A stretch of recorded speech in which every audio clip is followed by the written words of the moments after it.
శ్రీ సన్నిధి టీవీ ప్రేక్షకులకి నమస్కారం. ఈ రోజున మహాగణాధిపతి గురించి కొన్ని విశేషాలని మీకు తెలియజేస్తాను. ఈరోజు వినాయక చవితి. మనకి వచ్చే ప్రధానమైన పర్వాల్లో ఇది ఒకటి.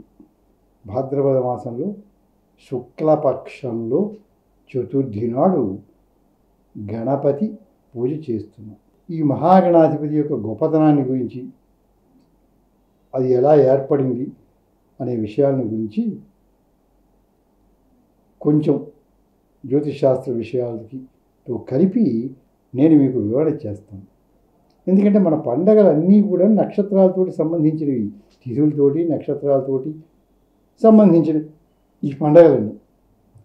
అందుకని ఆ రకంగా సమన్వయం కూడా చేస్తూ నేను కొన్ని విషయాల్ని మీకు చెబుతాను. నేను ముందుగా గణపతిని ప్రార్థన చేసుకుని క్లుప్తంగా కార్యక్రమంలోకి వెళ్దాం. అగజానన పద్మార్కం గజానన మహర్నిశం అనేకదం తం భక్తానాం ఏకదంతముపాస్మహే అని గణపతిని ప్రార్థించుకుని వెళ్తాం. మనం ఏ పూజ చేసినా ఏం చేసినప్పటికీ కూడా ముందు గణాధిపతిని పూజించాలి. సర్వకార్యాల యొక్క ముందు నిర్విఘ్నంగా కావడం కోసం గణపతిని తలుచుకుని చేయాలి. విఘ్నాలకి ఆయన రాదు. అయితే ఒక ఆయన చమత్కారంగా చెబుతాడనమాట. భూనాయకం వా గణనాయకం వా భజన్ భువం వా ధనమేతిలోకే తద్విఘ్ననాథన్ నభయామి కింతు సహస్రశస్తం ప్రణమామి నిత్యం. సర్వమంగళ శాస్త్రి గారిని ఒక ఆయన ఈ శ్లోకాన్ని చెప్పారనమాట. ఏమంటారంటే, లోకంలో భూస్వామిని కనుక చాలా కాలం పాటు నమ్మకంగా పనిచేస్తే, ఆయన దగ్గరుండి సేవిస్తే అతను కొంత భూమిని ఇస్తాడు. మన సేవించాడు, ఇంతకాలం చేశాడు కదా అని ఓ 4 సెంట్లు 5 సెంట్లు ఎంతో తోచిన భూమి కొంత ఇస్తూ ఉంటారు. అలా ఇచ్చేవాడు. ఎందుకంటే వాళ్ళకి చాలా ఎకరాలు ఉంటాయి కనుక 4 సెంట్ల భూమి ఇచ్చేందువల్ల వాళ్ళకి వచ్చేది ఏం లేదు. మనకి దగ్గరగా ఉన్న నమ్మకమైన వాడిని ఇస్తూ ఉంటారు, పోషిస్తూ ఉంటారు ఉదారమైన స్వభావంతో. అలాగే డబ్బున్న ఆయన దగ్గరికి వెళ్ళి కనుక మనం ఉంటే డబ్బు ఏదైనా సహాయం చేస్తాం. కనుక ఎవరి దగ్గర ఏది ఉంటే అది వాడు సహాయం చేస్తాం. కనుక ఇప్పుడు వినాయకుడు ఎవరు? విఘ్నాలకి అధిపతి, విఘ్న నాయకుడు. ఆయన దగ్గర విఘ్నాలు ఉంటాయి. మనం ఆయన దగ్గరికి వెళ్ళి సేవ చేసామనుకోండి, విఘ్నాలు ఇస్తాడు కదా. మన దగ్గర ఏది ఉంటే అది అవతల వాళ్ళకి ఇస్తున్నాం అన్నప్పుడు విఘ్నాలు ఉండే నాయకుడి దగ్గరికి వెళ్తే ఆయన దగ్గర పుష్కలంగా ఉన్నాయి కనుక ఇదిగో విఘ్నము అని విఘ్నం ఇస్తాడేమో అని భయపడి నేను ఆయన్ని సేవించను, కానీ 1000 సార్లు నమస్కరిస్తాను అంటున్నాడు. అంటే సేవించను అని చెప్పి చమత్కారంగా చెబుతున్నాడు అనమాట. ఏ స్వామి, నిన్ను సేవిస్తే నువ్వు విఘ్నాలు ఇస్తావేమో, నీ దగ్గర పుష్కలంగా ఉన్నాయి కదా, మన ఇంట్లో గుమ్మడికాయలు బాగా కాసినాయి అనుకోండి, 2 వాళ్ళకి ఇచ్చినట్టుగా ఇస్తావేమో, అందుకని నేను సేవించను, కానీ నీకు నమస్కారాలు చేస్తాను, 1000 నమస్కారాలని చమత్కారం చేశాడు ఒక ఆయన. ఆయన సేవిస్తే విఘ్నాలు రావు, విఘ్నాలు పోతాయి. కానీ చమత్కారంగా ఒక భక్తుడు చేసినటువంటి శ్లోకం ఇప్పుడు మనం ఆలోచిస్తే, వినాయక చవితి ఎలా ఏర్పడింది అనేది ఉంటుంది. సహజంగా మనకి తెలుసు, పార్వతీదేవి స్నానం చేస్తుంటే నలుగురితో బాలుని చేసిందని, శివుడు వస్తువు తెలియక ఖండించాడని, తర్వాత వాళ్ళు మళ్ళీ ఏనుగు యొక్క శిరస్సుని అతికించారని, అప్పటి నుంచి వినాయకుడు అయ్యాడని మనం కథలో చెప్పుకుంటూ ప్రతి సంవత్సరం చెప్తున్నాం. ఇది తెలిసినటువంటి విషయమే కనుక మళ్ళీ నేను దాని గురించి ప్రస్తావన చేయను. ఈ జ్యోతిష్ శాస్త్రానికి, ఖగోళానికి, మన పండగలకి సంబంధం ఎలా ఉంది? ప్రతి చోట ఉంటుంది సంబంధం. ఫలానా నక్షత్రం ఉదయించినప్పుడు ఈ వ్రతం చేసుకోండి అని చెప్తారు. కానీ నక్షత్రాలతోటి వాటితోటి ప్రతి పండగలకి సంబంధాలు ఉంటాయి శాస్త్రంతో.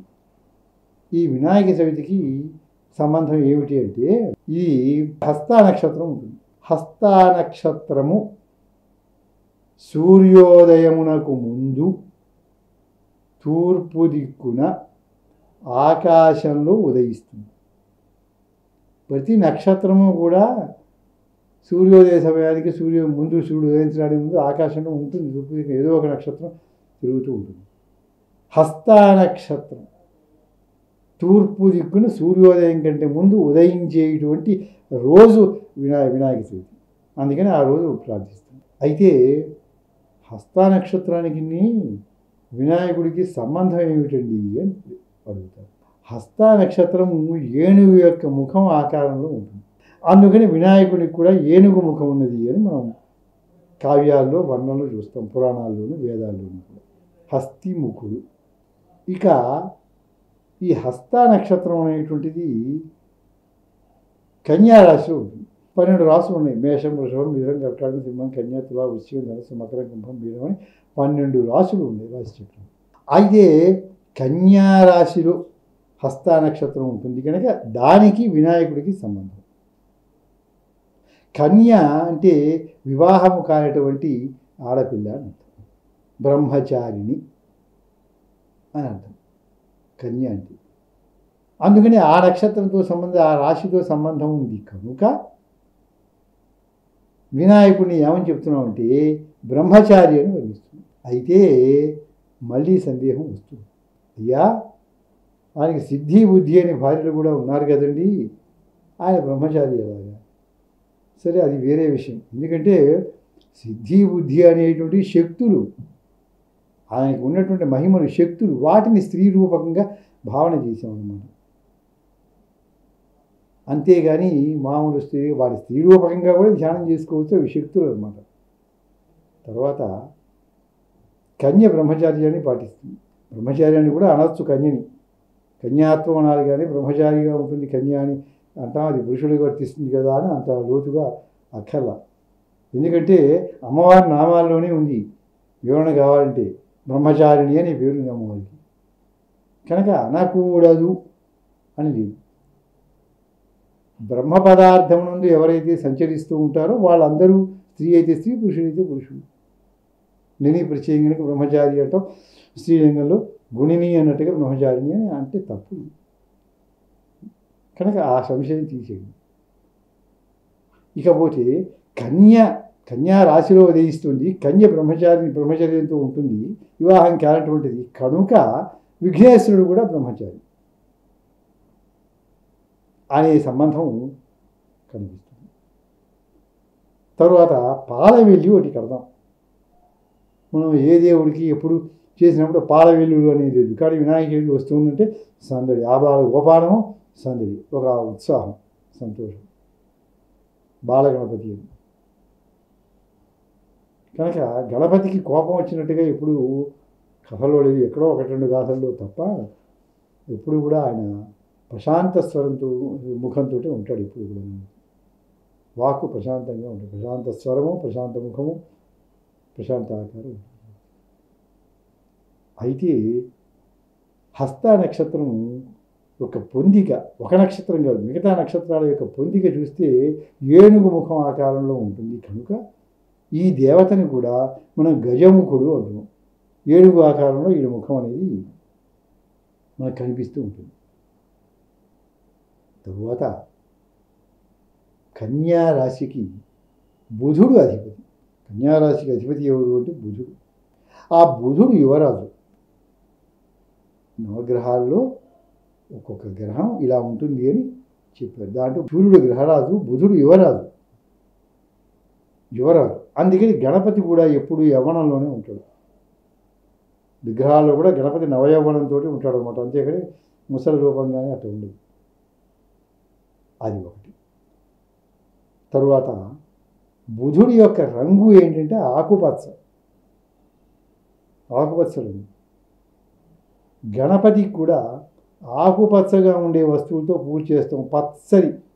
పత్తిని తీసుకొచ్చి వర్షాలు బాగా పడి ఉంటాయి కనుక చక్కగా అందముగా ఆకుపచ్చ రంగులో లేతగా ఉన్నటువంటివన్నీ కోసి తీసుకొచ్చి ఆ పత్రితో మనం పూజిస్తాం. ఎందుకు అంటే బుధుడికి ఆకుపచ్చ రంగు ఇష్టం కనుక గణపతికి కన్యారాశితో సంబంధం ఉంది కనుక ఆకుపచ్చని పత్తిని తీసుకొచ్చి పూజిస్తాం. మిగతా దేవుళ్ళకి అట్లా వెయ్యం మనం పత్తి తీసుకొచ్చి. ఒక్క శివుడికి మాత్రం మారేడు దళాలు వేస్తాం అనుకోండి, సరే అది అలా పూజిస్తాం అన్నమాట. కనుక తర్వాత పాలవెల్లి కడతాం మనం. పాలవెల్లి ఎలా కడతామంటే వెదురు బద్దలతోటి వాటితోటి పాలవెల్లి కట్టి దానికన్నీ వేలాడు చేస్తాం. కింద వినాయకుడు ఉంటాడు. పాలవెల్లి అంటే పాలు, క్షీరం, వెల్లి అంటే ప్రవాహం. పాలవెల్లి క్షీర సముద్రము, పాల కడలి. ఆకాశంలో స్వర్గలోకంలో క్షీర సముద్రం ఉంటుంది, పాల కడలి. దాని కింద నక్షత్ర మండలం. ఆ నక్షత్రముల యొక్క కాంతులన్నీ పడుతూ ఉంటాయి జీవరాశి మీద, ప్రపంచం మీద. వాటి కింద ఈ నక్షత్రం గణపతి ఆకారం వస్తుంది. అందుకని ముందు పాలవెల్లి, దాని కింద గణపతి కనిపిస్తూ ఉంటాడు. పాలవెల్లికి మనం రకరకాల కాయలని కడతాం. అంటే ఏరువాక పూర్ణిమకి దున్నటం ప్రారంభమైనా అప్పుడు విత్తనాలు వేసినా పాతకాలంలో వదిలేవాడు నీళ్ళని కాలువల్లో. ఇప్పుడు కూడా ఆషాఢంలోకి బాగా వర్షాలు పడుతున్నప్పటికీ కూడా మనకి పడతాయి వర్షాలు. ఆషాఢం శ్రావణంలో పడగానే అప్పుడే మొక్కలు వచ్చేసి ఏం కాదు, దానికి 2 నెలలు టైం పడుతుంది. నాటిన తర్వాత కొంచెం కంటికి కనిపించేటట్టు ఆకుపచ్చగా కళకళలాడుతూ కనిపించాలి అంటే ఒక 2 నెలలు వర్షాలు పడిన తర్వాత అప్పుడు పరిపక్వత వస్తుంది వాటికి. అంతేగాని బీడు భూముల్లో వర్షం పడగానే ఏముంటుంది, చూడటానికి ఏముండదు. అందుకని ఆషాఢం శ్రావణాల్లో వర్షాలు బాగా పడిన తర్వాత భాద్రపద మాసానికి వచ్చేసరికి బాగా పెరిగి ఉంటాయి పంటలు. అంటే కోతకు వచ్చేంత వరకు కాదు, బాగా పెరిగి కంటికి చూడడానికి చక్కగా పొలాలన్నీ కూడా ఆకుపచ్చగా కనిపిస్తూ ఉంటాయి. ఓషధులన్నీ ఫలిస్తూ ఉంటాయి, గరిక ఫలిస్తూ ఉంటుంది, అన్ని రకాలుగా ఉంటాయి. అప్పుడు మనం కోసి తీసుకొస్తాం. ఇవన్నీ కూడా నవనవలాడుతూ ఉండేటువంటివి తీసుకొచ్చి స్వామికి సమర్పిస్తాం. అవన్నీ ఓషధుల్లో ఉపయోగపడేటువంటి మందులు అనే విషయాన్ని మనం కొత్తగా చెప్పుకోగల. ఆ విషయం మీరు వినే ఉంటారు, దాని గురించి చెప్పాలి. వేలాడదీసేటువంటి వాటిల్లో కూడా ఆ కాలంలో వచ్చేటువంటి పళ్ళని వేలాడదీస్తుంది. వర్షాలు పడుతున్నాయి, ఆషాఢం శ్రావణం వచ్చేస్తుంది, భాద్రపదం వచ్చేస్తుంది అంటే చక్కగా మనం వీధిలో చూసినట్టయితే మంచి మంచి జామకాయలు వస్తూ ఉంటాయి. పరిపక్వతకి వచ్చిన జామకాయలు ఆకుపచ్చగా కనిపిస్తూ ఉంటాయి. అందుకని ఆకుపచ్చ ప్రీతి కనుక అవి కడతాం. మొక్కజొన్న కండెలు ఆకుపచ్చగా ఉంటాయి, పైన ఇది ఉంటుంది, ఆ ఉండేటువంటి దీంతో ఆ ఆకుపచ్చగా పైన ఉన్నటువంటి ఆ కండెలు వేలాడదీస్తూ ఉంటాం. అన్నీ వేలాడదీస్తాం. ఆ సీజన్లో వచ్చేవి. సహజంగా ఏం చెప్తారంటే వాటన్నింటినీ తినమని. ఏ ఋతువులో వచ్చేటువంటి పళ్ళు అవన్నీ కూడా ఆ ఋతువులో తింటే సంపూర్ణ ఆరోగ్యం వస్తుంది అని. ఏ ఋతువులో అయినా మేము తయారు చేసి ఉంచుతున్నాము అనేది వేరే విషయం. అది కృత్రిమం, సహజ సిద్ధంగా వచ్చింది ఆరోగ్యాన్ని ఇచ్చింది. వాటిలో చూడండి, వెలగ పండు కడుతున్నాము. వెలగ పండు, వెలక్కాయలు కడతాం. అవి కూడా మరీ చిన్నవిని పచ్చివి కాదు, కొంచెం పెద్ద సైజులో ఉన్నట్టు పెద్దగా ఉన్నటువంటి పండినటువంటి వెలగ పళ్ళు మనం సంపాదించి కట్టాలి. ఎందుకు అంటే అవన్నీ మనం వాడండి, తినండి, ఉపయోగించుకోండి. వెలక్కాయ చాలా ఆరోగ్యం. చాలామంది వెలగని వాడరు, కట్టేస్తారు, తీసేస్తారు, అయిపోతుంది. కట్టాలంటే 2 కాయలు కట్టి అన్నిటితో కూడా కట్ చేయడం, పూజ చేసుకోవడం, తీసేయడం తప్ప తర్వాత కూడా వెలగ వాడమని చెప్తున్నారు శాస్త్రంలో. వెలక్కాయల్ని ఎలా వాడాలో కొంతమందికి అనుమానం వస్తుంది. వెలక్కాయ పచ్చడి చేసుకోవచ్చు, మంచి దూరగా ఉండే వెలక్కాయ. అలాగే దూరగా ఉండే వెలగ దూరగా ఉండే వెలక్కాయ తీసుకొచ్చి దాన్ని మీరు పప్పులో వేస్తారు. వెలక్కాయ మామూలు దోసకాయ పప్పు అది వండినట్టుగా చక్కగా మీరు వెలక్కాయ పప్పు కనుక పోపు పెట్టి చేస్తే చాలా అద్భుతంగా ఉంటుంది. వెలగ పచ్చడి చాలా బాగుంటుంది. ఆయుర్వేద వైద్యం కూడా ఏం చెబుతుందో చూద్దాం. మనం అక్కడ కట్టుకున్నాం కనుక అవన్నీ ఆరోగ్యం అని మనం చెప్పుకోవాలి కనుక చెప్పుకుంటున్నాం అని అనుకోకూడదు. అక్కడ ఉన్న విషయాలు చెప్తున్నాం. ఆయుర్వేద డాక్టర్ని మీరు అడిగినట్టయితే దోరగా కావాలి, పచ్చిదిగా దోరగా ఉన్నటువంటిది చెక్కు తీసేసి ఆ పెక్కు తీసేసి అది తింటే చాలా ఆరోగ్యం అని చెప్పి అనేక రోగాలకి పనిచేస్తుందని ఆయుర్వేద వైద్యం. అంత గొప్ప విలువ వెలక్కాయకి ఉంటే మనం గుర్తించలేము. ఏం చెప్తున్నారంటే వైద్యంలో ఒక కారిక ఉంది. అభుక్త్వా మలకం పథ్యం భుక్త్వా తు బదరీ ఫలం కపిత్తం సర్వదా పథ్యం కదళీన కదాచన. ఆయుర్వేద వైద్యంలో ఉన్నటువంటి ఒక శ్లోకం ఏమిటంటే వాడు చెప్పింది, భోజనం చెయ్యకముందు ఉసిరికాయ పథ్యం. భోజనం చేయకముందు ఉసిరికాయ తింటే మంచి ఆరోగ్యం అనమాట. దాంట్లో సి విటమిన్ పుష్కలంగా లభిస్తుంది. మనకి బిళ్ళలు వాడుకోవక్కర్లేకుండా చాలినంత సి విటమిన్ ఉంటుంది. ఉసిరిని మించినటువంటి లేనే లేదు అసలు. ధాత్రీ ఫలం చాలా గొప్పది ఉసిరి. అది ఒక అమృతం అనుకోండి. ఉసిరికాయ అందరూ తినచ్చు, షుగర్ ఉన్న వాళ్ళు కూడా తినచ్చు, అందరూ తినచ్చు.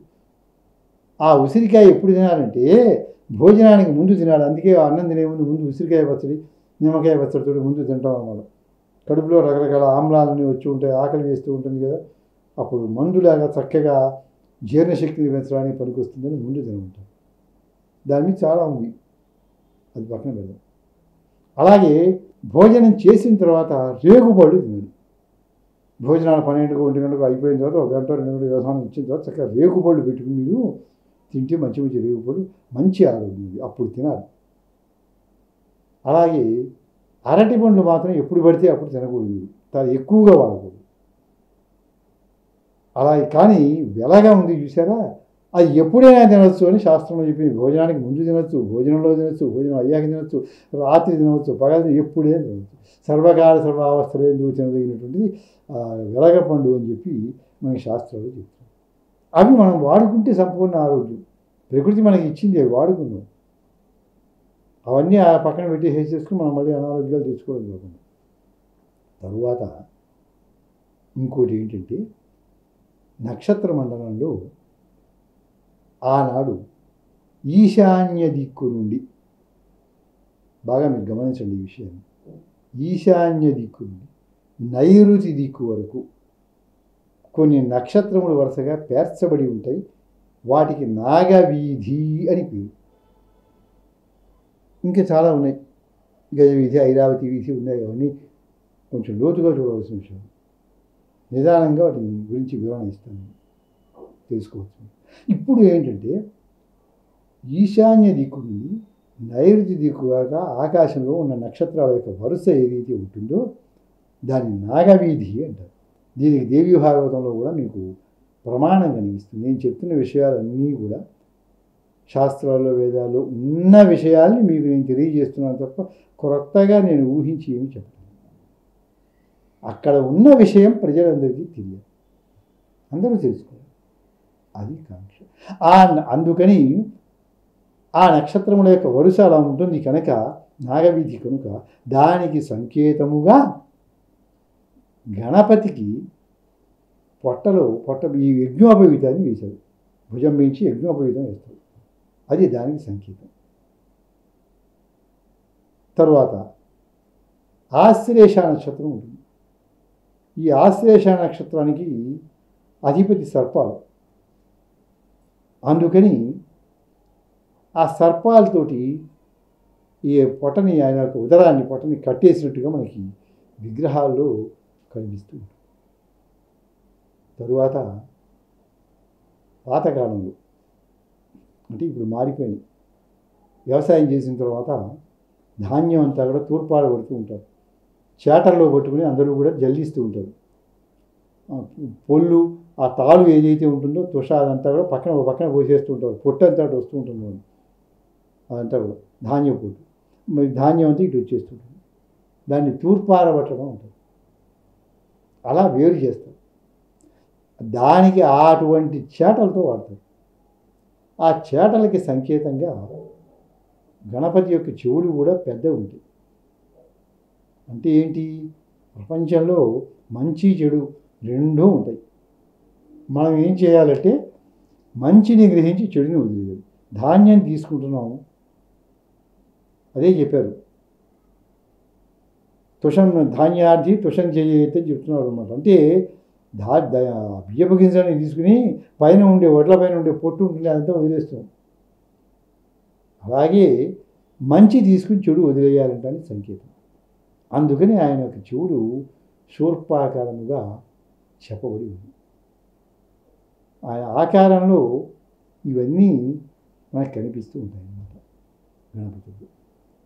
ఈ గణపతి యొక్క గొప్పతనం ఏమిటి అని అన్నట్టయితే చాలా పురాణాల్లో ఆయన గురించి ఉంది. అదంతా విస్తారంగా చెప్పవలసి వస్తుంది కనుక నేను పరిమితంగా మీకు కొన్ని విషయాలు తెలియజేస్తున్నాను. గణపతిని గురించి వేదాల్లో ఉంది. గణానాం త్వా గణపతి గుంహవామహే అని మంత్రం ఉంది. అంటే గణాలకి అధిపతి, ఛందోగణములకి అధిపతి. ఛందస్సు వేదం, దాంట్లో కొన్ని మంత్ర సమూహం, అలాంటి సమూహాలన్నింటికీ అధిపతి కనుక వేదస్వరూపుడు. అందుకని ఆయన ధ్యానిస్తే విద్య బాగా వస్తుంది, విద్యలు బాగా వస్తాయి ఆయన ధ్యానిస్తే. ఈ విషయం ఎలా తెలుస్తుంది అని మనం ఆలోచిస్తాం. వ్యాస మహర్షి కూడా గణపతి మంత్రాన్ని జపించి గణపతి ఉపాసన చేసి గణపతిని సాక్షాత్కరింపజేసుకుని ఆ తర్వాత వేదాలని కూడా వివరించాడు. వేదవ్యాసుడు నిర్విఘ్నంగా కార్యం సాగటానికి, లేకపోతే వేదాలని కూడా ఇవి యజుస్సు ఇవి సామ అని చెప్పి ఎవరు విభజించి చెప్పాలి అంటే అవి ఉన్నవే అనంతంగా ఉంటాయి, దాంట్లో రహస్యాలు కోట్లు ఉంటాయి. అవన్నీ ఎవరికి తెలుస్తాయి? తపస్సు చేసిన ఋషుడికి తప్ప ఎవరికీ తెలియదు. అవి నిర్విఘ్నంగా చేయడానికి కావాలి కనుక ఏం చేశాడంటే వ్యాస మహర్షి కూడా చేశాడు. తర్వాత మహాభారతాన్ని వ్యాసుడు చెబుతూ ఉంటే రాసేవాడు ఎవరు దొరుకుతారు అంటే ఎవరు రాయలేమన్నారు. అప్పుడు వినాయకుడిని పిలిస్తే వినాయకుడు వచ్చి రాశాడు అన్నమాట. మహాభారతాన్ని అంతటినీ కూడా ఆయన చెప్తూ ఉంటే రాశాడు. ఇది ఒక గొప్ప విషయం అన్నమాట. ఆయన బ్రహ్మణస్పతి, గణానాంతో అనే మంత్రంలో ఉంది బ్రహ్మణస్పతి అనే పదం ఉంది. అంటే బ్రహ్మ అంటే ఇక్కడ వాక్కు అని అర్థం చెప్పాలి. బ్రహ్మ అంటే వాక్కు, బ్రహ్మణస్పతి అంటే వాక్కుకి అధిపతి, అంటే ఆ విద్యలన్నింటికీ కూడా అధిష్టాత, అధిదేవుడు కనుక వినాయకుడిని మనం భక్తి శ్రద్ధలతో పూజించుకుంటే మనకి విద్యలన్నీ వస్తాయి. కవులు కూడా మహాగణాధిపతిని తలుచుకున్నారు. ఆ గణపతిని తలుచుకోకుండా చేస్తే విఘ్నాలు వచ్చినాయి. రావణాసుడు ఆత్మలింగం తీసుకొస్తానని రావటం, గోకర్ణ క్షేత్రం దగ్గరికి విఘ్నేశ్వరుడు ఆయనకి ఆటంకం కలిగించడం, ఈ కథ అంతా తెలిసినటువంటిది. ఆటంకాలు వచ్చినాయంటే చాలా కష్టపడతాడు. ఒక్కొక్క ఆటంకం దాటుకుంటూ వెళ్ళాలంటే చాలా కష్టం అన్నమాట, అంత శ్రమ ఉంటుంది. ఇక గణపతులు మహాగణాధిపతి. ఈ గణపతుల్లో భేదాలు కూడా ఉంటాయి. హరిద్రా గణపతి, పసుపుతో చేస్తామండి. మనం ఏ పూజ చేసినప్పటికీ కూడా మనం పసుపుతో వినాయకుడిని చేసి మనం పూజ చేస్తూ ఉంటాం. మొట్టమొదట ఆయన్ని హరిద్రా గణపతి అంటారు. ఉచ్ఛిష్ట గణపతి,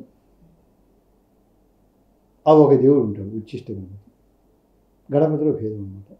లక్ష్మీ గణపతి, లక్ష్మీ ఉంటుందన్నమాట, ఒక దేవత. తరువాత ప్రసన్న గణపతి, శక్తి గణపతి. ఇలా గణపతులు 5 రకాలుగా ఉంటారు ప్రధానముగా.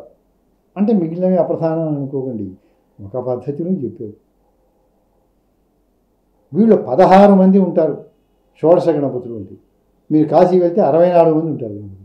ఇక గణపతి యొక్క నామాల గురించి క్లుప్తంగా నేను తెలియజేస్తాను. ఏంటంటే శుభస్య గదంతశ్చ కపిలో గజకర్ణక, లంబోదరస్య వికటో విఘ్నరాజో గణాధిప, ధూమకేతుర్గణాధ్యక్ష, ఫాలచంద్రో గజానన, వక్రతుండ శూర్పకర్ణ, హేరంబస్కందపూర్వజ, షోడశైతాని నామాని యప్పటే శృణుయాదపి, విద్యారంభే వివాహే చ ప్రవేశే నిర్గమే తథా సంగ్రామే సర్వకార్యేషు విఘ్నస్తస్య నజాయతి.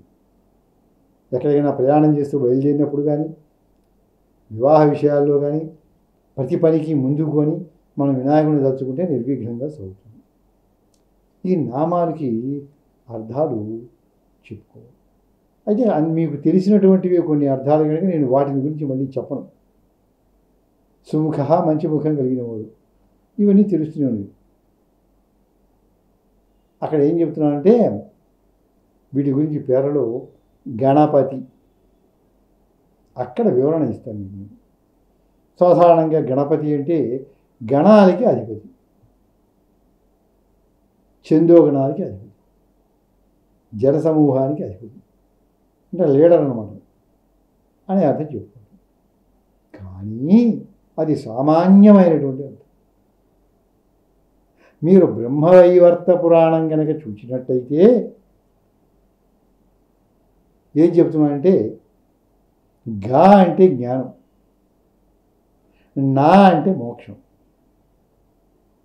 గకారో జ్ఞానద ప్రోక్త నశ్చ నిర్వాణవాచక అని బ్రహ్మవైవర్త పురాణం.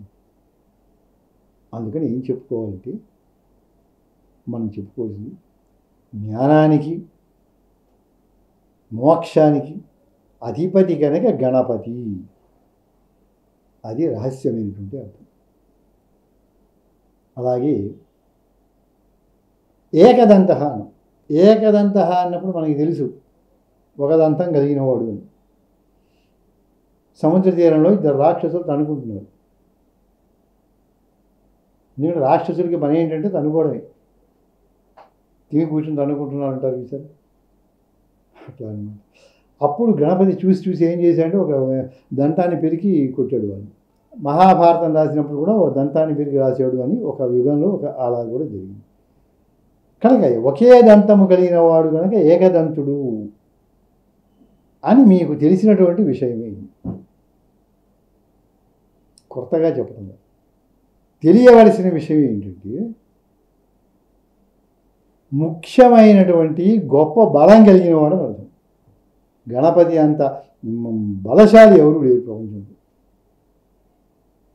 ఏకము ముఖ్యమైనటువంటి దంత బలం కలిగినటువంటి వ్యక్తి కనుక ఏకదంతుడు అని మనం చెప్తున్నాం. ఇలా వికటశ్చ వికట అని ఇంకో పదం ఉంది.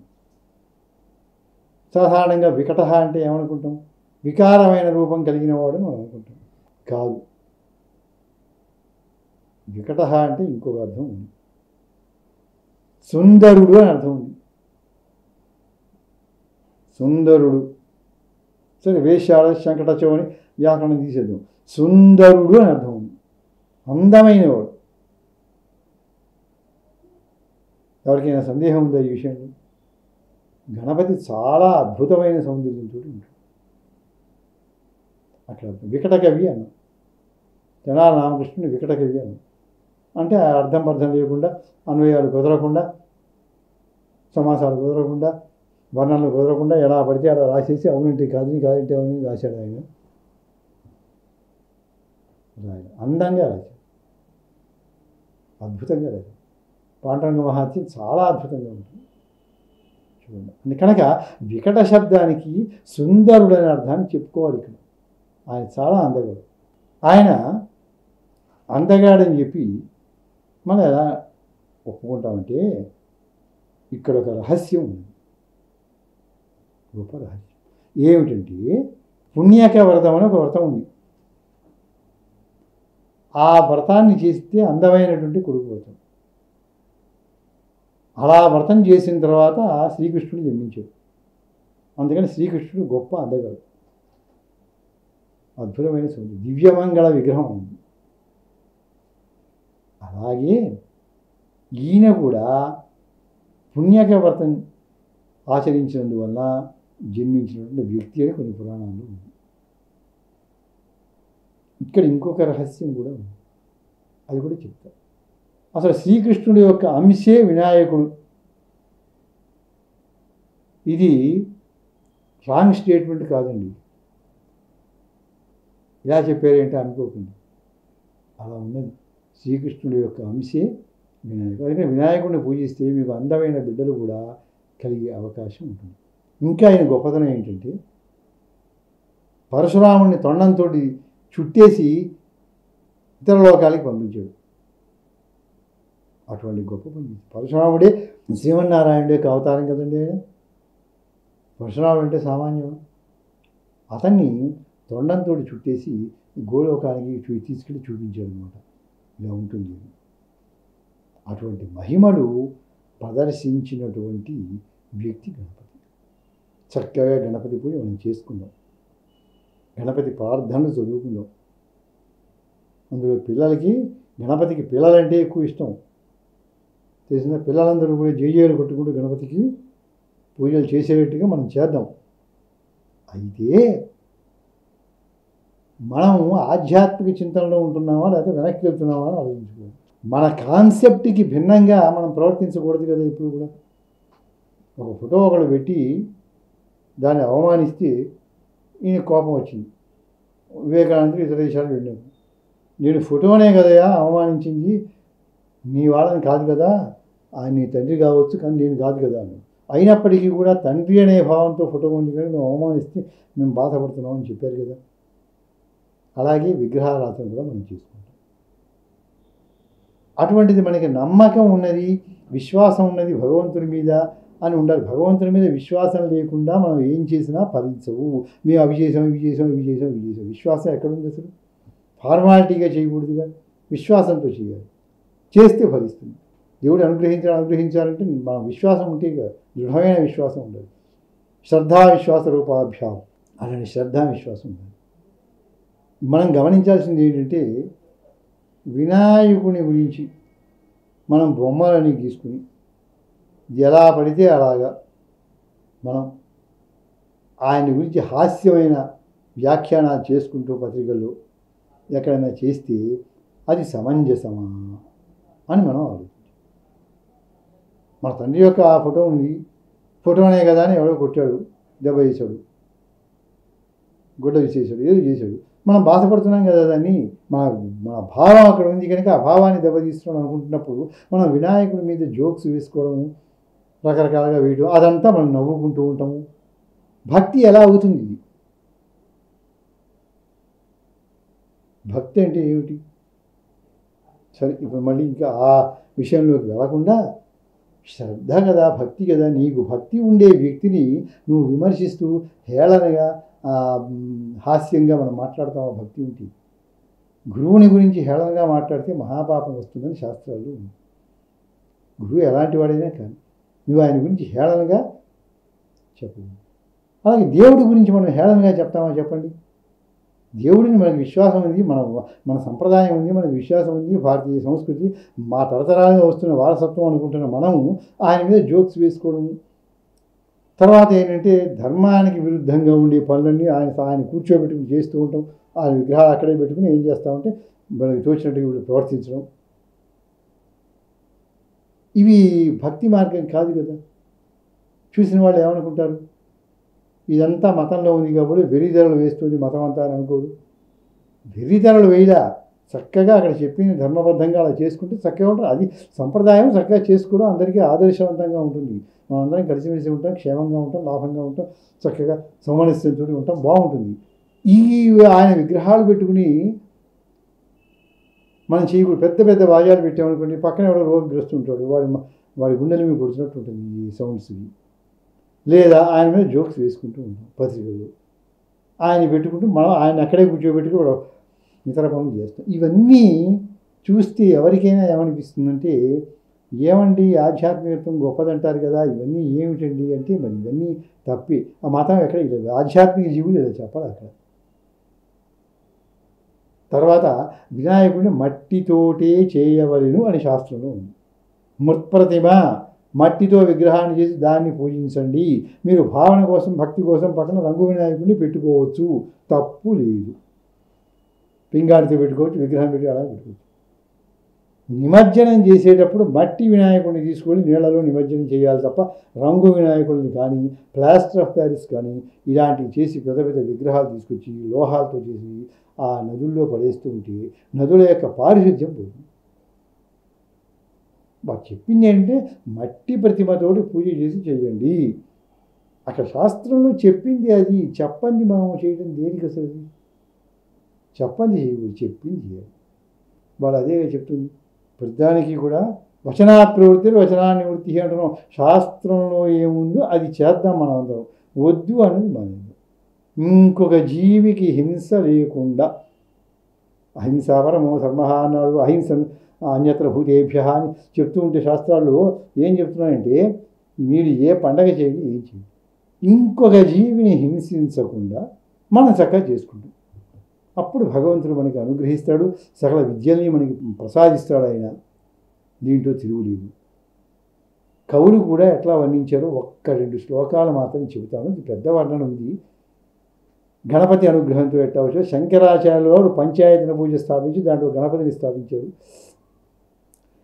ఇంకా శంకరాచార్యుల వారు ప్రార్థించారు. విఘ్నధ్వాంత నివారణైకతరణి విఘ్నాటవీ హవ్యవాన్ విఘ్నవ్యాళకులస్య మత్తగరుడ విఘ్నేభ పంచానన విఘ్నోత్తుంగగిరిప్రభేదన పవిర్విఘ్నాబ్ధి కుంభోద్భవ విఘ్నాఘౌఘన ప్రచండ పవనో విఘ్నేశ్వర పాతు మాం అని శంకరాచార్యులు కీర్తిస్తే, ఇంకొక కవి ఎలా చెప్పాడంటే కఠినమైనటువంటి పదాలతోటి గొప్ప ఆకారాన్ని వర్ణించాడు. కళ్యాణం ఓ విధత్తాం కళ్యాణం ఓ విధత్తాం కరటమదధునీలోల కల్లోల మాలా కేలల్లోలంబ కోలాహల ముఖరిద దిక్చక్రవాళాంతరాళం ప్రత్నం వేతండరత్నం సత పరిచలత్కర్ణతాన ప్రరోహద్వాతాంకూరాజీర్ష దర వివృత ఫణాశృంగ భూషాభుజంగం అనే ఒక ప్రౌఢకవి అనంతుడు, అనంతభట్టు. ఆయన యొక్క చెవులతోటి ఇలా అంటూ ఉంటే ఎలా అయితే తుమ్మెదలన్నీ దగ్గరికి వచ్చి వెళ్ళిపోతూ ఉంటాయో ఆ రకంగా మన విగ్రహాలన్నీ కూడా పోగొట్టాలి అని చెప్పి ఆయన చాలా చమత్కారంగా గొప్ప వర్ణన చేశాడు ఆ శ్లోకంలో. ఇలా మహాగణాధిపతిని మనం ప్రార్థించుకుంటూ వినాయక చవితిని చక్కగా ఆనందంగా జరుపుకుందాం, సంప్రదాయబద్ధంగా జరుపుకుందాం. దీనివల్ల ప్రజలందరి మనలో కూడా సౌమనస్యం కలగాలి, పరోపకారం చేయాలనే బుద్ధి కలగాలి. అమ్మవారిని ప్రార్థించి అదే కోరుతాం అన్నమాట. ఏంటంటే ఇటువంటి శక్తి నాకు ఈ తండ్రి ఇవ్వలేదు, ఇచ్చే శక్తి నీది కనుక మంచి చేయడానికే తప్ప చెడు చేయడానికి కాదు. ఇటువంటి ఆధ్యాత్మిక జీవనాన్ని మీ అందరూ కూడా పొందుతారని ఆశిస్తూ మీకు అందరికీ ఆ మహాగణాధిపతి సకల శుభాలు కూర్చాలని ప్రార్థిస్తూ ముగిస్తున్నాను. స్వస్తి.